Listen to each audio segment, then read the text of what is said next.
വയനാട്ടിൽ വീട്ടുപരിസരത്ത് നിന്ന് മൂർഖൻ പാമ്പിനെയും 25 കുഞ്ഞുങ്ങളെയും കണ്ടെത്തി. പയ്യമ്പള്ളി പടമല ബിജീഷിന്റെ വീട്ടിനടുത്ത് നിന്നാണ് പാമ്പുകളെ പിടികൂടിയത്.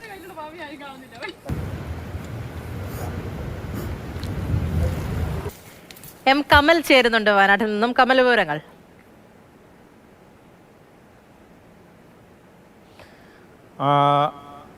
പൂജ, ഇന്നലെയാണ് ഈ സംഭവം. മാനന്തവാടിക്കടുത്ത് പയ്യമ്പള്ളി പടമല മണിയില ബിജീഷിന്റെ വീടിന് സമീപത്താണ് ഇത്തരത്തിൽ പാമ്പിന്റെ സാന്നിധ്യം കണ്ടെത്തിയത്. ആദ്യം ഒരു പാമ്പിൻ കുഞ്ഞിനെയാണ് കണ്ടെത്തിയത്. തുടർന്ന് വനം വകുപ്പിന്റെ പാമ്പ് സംരക്ഷകൻ സുജിത് വയനാടിനെ വിളിച്ചു വരുത്തുകയായിരുന്നു. ആദ്യം ഈ മാളത്തിന് നോക്കിയപ്പോൾ ഒരു പാമ്പിൻ കുഞ്ഞാണ് ഇറങ്ങി വന്നത്. പിന്നീടാണ് ഒരു തള്ളപ്പാമ്പും 25 കുഞ്ഞുങ്ങളെയും കണ്ടെത്തിയത്. പ്രത്യേകിച്ച് ഈ ചൂടുകാലത്ത് പാമ്പുമായി ബന്ധപ്പെട്ട് പാമ്പുകൾ തണുപ്പ് തേടി വരാൻ സാധ്യതയുണ്ടെന്ന മുന്നറിയിപ്പ് വനം വകുപ്പും മറ്റ് സന്നദ്ധ പ്രവർത്തകരും ഒക്കെ നൽകുന്നുണ്ട്. അത്തരമൊരു സാഹചര്യത്തിലാണ് ഇത്തരത്തിൽ 25 പാമ്പിൻ കുഞ്ഞുങ്ങളെ ഒരു വീടിൻ്റെ പരിസരത്ത് നിന്ന് കണ്ടെത്തിയത്.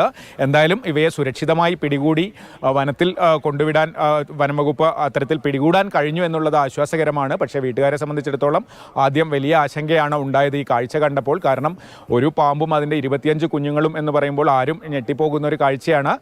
എന്തായാലും ഈ സമയത്ത് പ്രത്യേകം സൂക്ഷിക്കണമെന്ന മുന്നറിയിപ്പ് വനം വകുപ്പ് ആവർത്തിച്ച് നൽകുന്നുണ്ട്. ചൂട് കൂടുമ്പോൾ പാമ്പുകൾ തണുപ്പുള്ള പ്രദേശം തേടി വരും. പ്രത്യേകിച്ച് വീട്ടിനകത്തൊക്കെ കഴിഞ്ഞ ദിവസമാണ് തൃശ്ശൂരിൽ ദാരുണമായൊരു സംഭവം ഉണ്ടായത്. അത്തരത്തിൽ വീട്ടിനകത്ത് പാമ്പ് കയറിയാണ് ആ സംഭവം ഉണ്ടായത്. അതുകൊണ്ട് തന്നെ എല്ലാവരും വളരെ ശ്രദ്ധിക്കണം എന്ന ഒരു മുന്നറിയിപ്പാണ് വനം വകുപ്പ് നൽകുന്നത്.